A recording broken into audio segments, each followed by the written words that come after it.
Skipuleggja ferð. Ég þekki strætókerfið út og inn.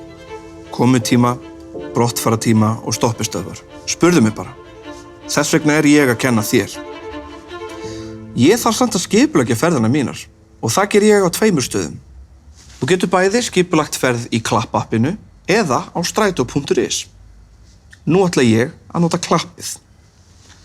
Ég smelli á skipuleggja. Veldu upphafsstað og áfangastað, næst brottfaratíma eða komutíma og smeltu á leita. Nú farðu upp tillögur að mismunandi ferðum. Þú getur líka séð þessa ferð á landakorti.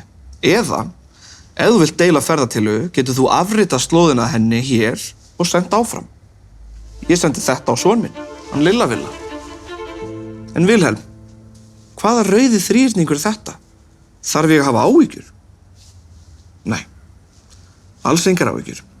Þetta viðvörun að það sé eitthvað öðruvísi en venjulega á leiðinni.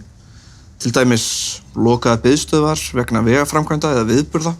Þú getur skoðað yfirlit yfir öll frávik í Klappinu. Ég læt Klappið senda mér tilkynningar ef það verða frávik á leiðinni minni.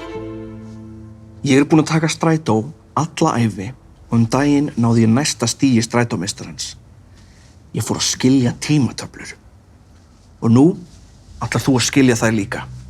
Allar tímatöflur á strætó.is. Nú sjáum við tímatöflu fyrir leið 1 í átt að Hafnarfirði. Sjáið, hér kemur vagninn á til dæmis 10 mínútna fresti. Ef þú vilt skipta átt, smeltu hér.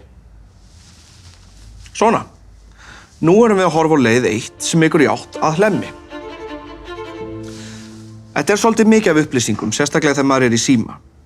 En hér lifehack fyrir þig. Smeltu á listatáknið.